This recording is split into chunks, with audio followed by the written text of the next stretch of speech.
তব কথামৃতম তপ্ত জীবনম কবিভিরীরিতম কলমশাপহম শ্রবণমঙ্গলম শ্রীমদাততম ভুবি গৃহণন্তি ये ভুরিদা জনাঃ।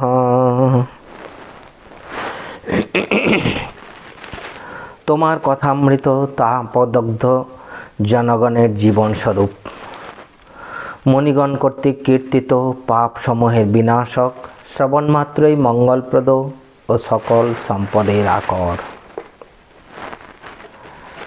আমরা আগের দিন পড়েছি 311 পৃষ্ঠায় ঠাকুর জয়গোপাল সেনের বাড়িতে গেছেন, সেখানে ভক্তদের সঙ্গে কথা বলছেন। তো সেখানে গৃহস্থাশ্রম ও শ্রীরামকৃষ্ণ এই জায়গাতে বলছেন, বৈকুণ্ঠ বলছেন, আমরা সংসারী লোক, আমাদের কিছু বলুন। তখন ঠাকুর বলছেন, তাকে জেনে এক হাত ঈশ্বরের পাদপদ্মে রেখে আর এক হাতে সংসারের কার্য করতে হয়। তখন বৈকুণ্ঠ বলছে, মহাশয়, সংসার কি মিথ্যা? এখানে কিন্তু ঠাকুর একবারও বলছেন না মিথ্যা, বলছেন এক হাতে ভগবানকে ধরে রেখে আর এক হাতে সংসারের কার্য করো। তো কিন্তু যখন বৈকুণ্ঠ জিজ্ঞেস করলেন সংসার কি মিথ্যা, তখন বললেন যতক্ষণ না তাকে জানা যায় ততক্ষণ মিথ্যা। কিন্তু একটা কথা আছে, ব্রহ্ম সত্য জগৎ মিথ্যা। কিন্তু সংসার তো ব্রহ্ম ছাড়া নয়। মানে কি, সংসারে সার আছে, কিন্তু তার সঙ্গের সাথে এমন মিলে আছে সেটাকে আলাদা করা মুশকিল। তখন বলছি, তখন তাকে ভুলে মানুষ আমার করে, মায়ায় বদ্ধ হয়ে কামিনী কাঞ্চনে মুগ্ধ হয়ে আরও ডোবে। মায়াতে এমনই মানুষ অজ্ঞান হয় যে পালাবার পথ থাকলেও পালাতে পারে না। তখন ঠাকুর গান ধরেছেন, এমনি মহামায়ার মায়া রেখেছে কি কুহক করে, ব্রহ্মা বিষ্ণু অচৈতন্য জীবে কি করিতে পারে। ব্রহ্মা বিষ্ণু অচৈতন্য জীবে কি করিতে পারে। তারপরে বলছেন, তোমরা তো নিজে নিজে দেখছো সংসার অনিত্য। এই দেখো না কেন, কত লোক এলো গেল, কত জন্মালো, কত দেহত্যাগ করলে। সংসার এই আছে এই নাই, অনিত্য। তাদের এত আমার করছো, যাদের এত আমার করছো, চোখ বুঝলেই নাই, কেউ নাই, তবু নাতির জন্যে কাশি যাওয়া হয় না। আমার হারুর কি হবে? বলছেন কেউ নাই যার, সেও বলছে নাতির জন্য কাশি যাওয়া হচ্ছে না, হারুর কি হবে? বলছে গতায়াতের পথ আছে, তবু মিন পালাতে না রে। গুটি পোকা আপন নালে আপনি মরে, এরূপ সংসার মিথ্যা অনিত্য। প্রতিবেশী মহাশয়, এক হাতে ঈশ্বরকে আর এক হাতে সংসারে রাখবো কেন? যদি সংসার অনিত্য, এক হাতে বা সংসারে দেব কেন? ঠাকুর তখন বলছেন, তাকে জেনে সংসার করলে অনিত্য নয়। গান শোনো বলে গান ধরলেন, মন রে কৃষিকাজ জানো না, এমন মানব জমিন রইল পতিত, আবাদ করলে ফল তো সোনা। আগের দিন আমরা গানটা পড়েছি, আজকে আমাদের নতুন শুরু হবে। দ্বাদশ পরিচ্ছেদ 312 পৃষ্ঠা, গৃহস্থাশ্রমে ঈশ্বর লাভ উপায়। শ্রীরামকৃষ্ণ গান শুনলে, কালী নামে দাউড় বেড়া, ফসলে তছরূপ হবে না। ঈশ্বরের শরণাগত হও, সব পাবে। সে যে মুক্ত কেশির শক্ত বেড়া, তার কাছেতে জম ঘেঁষে না। শক্ত বেড়া, তাকে যদি লাভ করতে পারো, সংসার অসার বলে বোধ হবে না। যে তাকে জেনেছে সে দেখে যে জীব জগৎ সে তিনিই হয়েছেন। ছেলেদের খাওয়াবে যেন গোপালকে খাওয়াচ্ছ। পিতামাতাকে ঈশ্বরী দেখবে ও সেবা করবে। বলছেন পিতামাতাকে ঈশ্বর আর ঈশ্বরী দেখবে আর তাঁদের সেবা করবে। তাকে জেনে সংসার করলে বিবাহিতা স্ত্রীর সঙ্গে প্রায় ঐহিক সম্বন্ধ থাকে না। এরপরে বলেছেন কিন্তু যে দুজনেরই ভালো হওয়া চাই।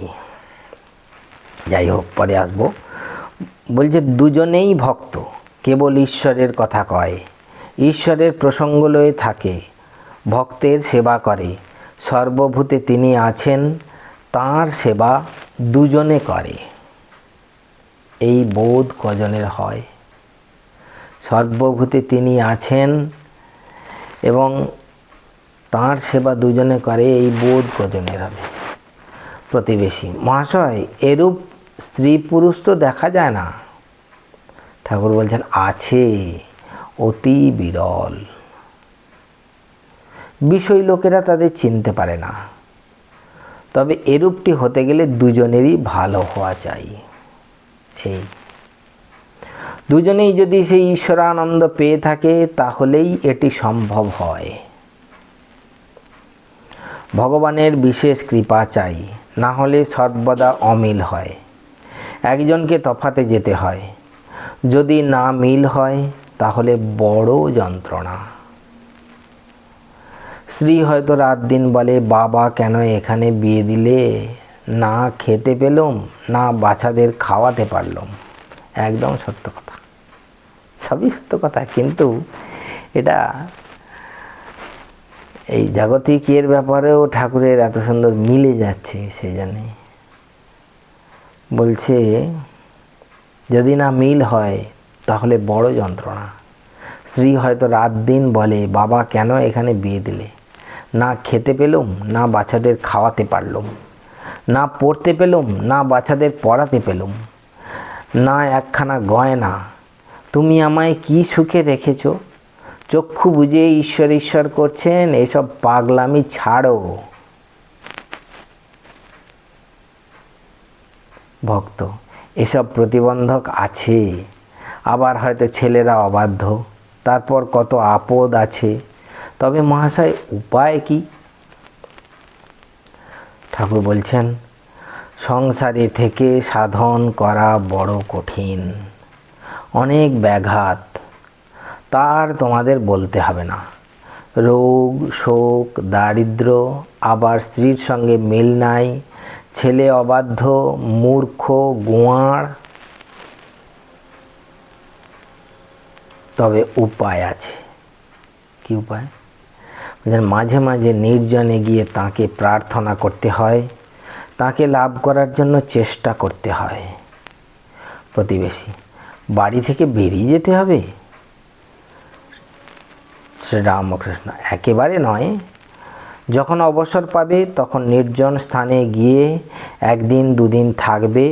কোনো সংসারে যেন কোনো সংসারের সঙ্গে সম্বন্ধ না থাকে। বলছে কোনো নির্জন স্থানে গিয়ে একদিন দুদিন থাকবে, যেন কোনো সংসারের সঙ্গে সম্বন্ধ না থাকে, যেন কোনো বিষয় লোকদের সঙ্গে সাংসারিক বিষয় লয়ে আলাপ না করতে হয়। হয় নির্জনে বাস, নয় সাধু সঙ্গ। এখন বলছে নির্জনে বাস ঠিক আছে, না হয় একটা কোনো জায়গায় গিয়ে একা একা বসে রইল গাছতলায় গিয়ে, কিন্তু সাধু সঙ্গ। তখনই প্রতিবেশী জিজ্ঞেস করছেন, সাধু চিনব কেমন করে? ঠাকুর বলছেন যার মন প্রাণ অন্তরাত্মা ঈশ্বরে গত হয়েছে তিনিই সাধু।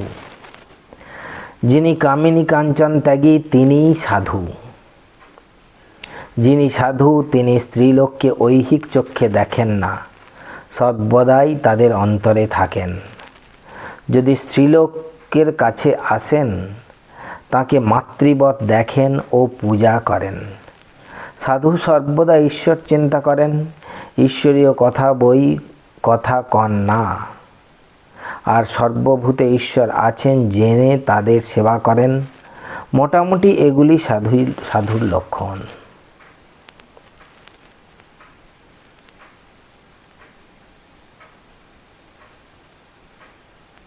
বলছে যিনি সাধু তিনি স্ত্রীলোককে ঐহিক চক্ষে দেখেন না, সর্বদাই তাদের অন্তরে থাকেন। যদি স্ত্রীলোক কাছে আসেন তাকে মাতৃবৎ দেখেন ও পূজা করেন।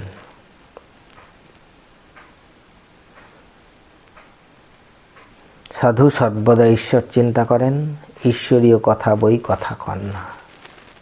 এখন এরকম সাধু পাওয়াও মুশকিল।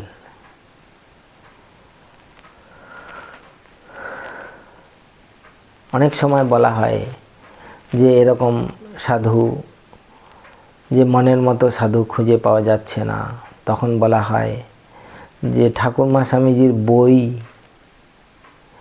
প্রচুর বেরিয়েছে, সেই বই পড়তে থাকলে সেটাও একটা সাধু সঙ্গ।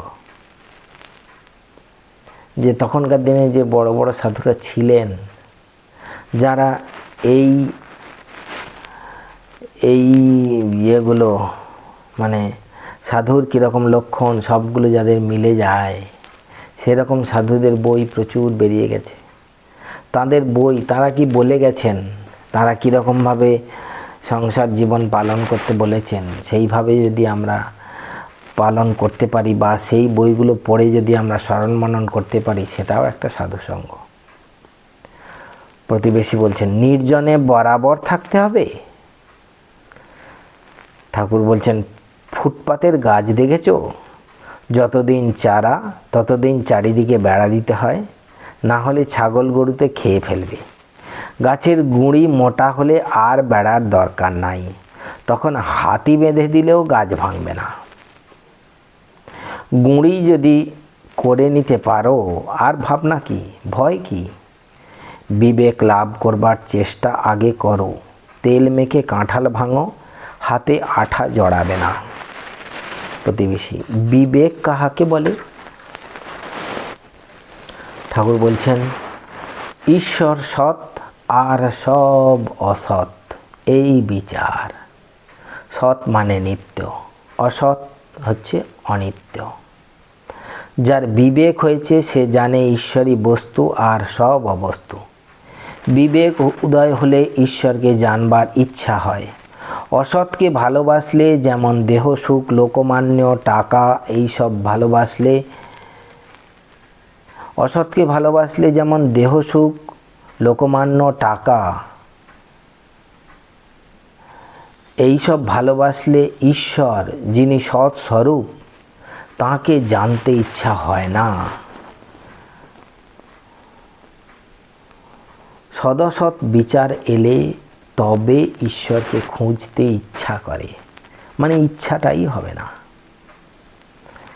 যে অসৎকে ভালোবাসবে তার সৎ অর্থাৎ সেই ঈশ্বরের প্রতি টান বা ঈশ্বরের প্রতি ভালোবাসা এসব হবেই না। কারণ সে তো দেহসুখ, লোকমান্য, তারপর টাকা এইসবের দিকে ইচ্ছা তার বেশি, কি করে হবে?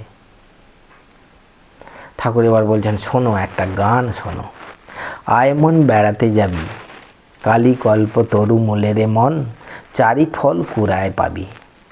প্রবৃত্তি নিবৃত্তি যায়া, তার নিবৃত্তিরে সঙ্গে লবি। দেখুন প্রবৃত্তিকে রেখে দিয়েছে, কিন্তু নিবৃত্তিকে সঙ্গে লবি।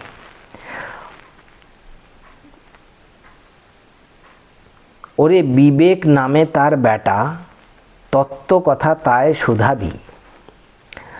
সূচি অসুচিরে লয়ে দিব্য ঘরে কবে শুবি, যখন দুই সতিনে পীড়িত হবে তখন শ্যামা মাকে পাবি।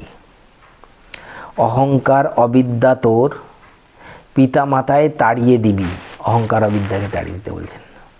যদি মোহ গর্তে টেনে লয়, ধৈর্য খোঁটা ধরে রবি। মোহ গর্তে যদি টেনে নেয় তখন ধৈর্য ধরে থাকতে হবে। আমি আবার উঠবো, এই ইচ্ছাটাই টেনে তুলে ধরবে তখন। বলছে ধর্মাধর্ম দুটো অজা, তুচ্ছ খোঁটায় বেঁধে থুবি। যদি না মানে নিষেধ, তবে জ্ঞান খড়িগে বলি দিবি।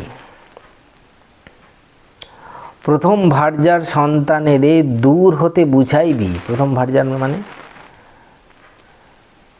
প্রবৃত্তি,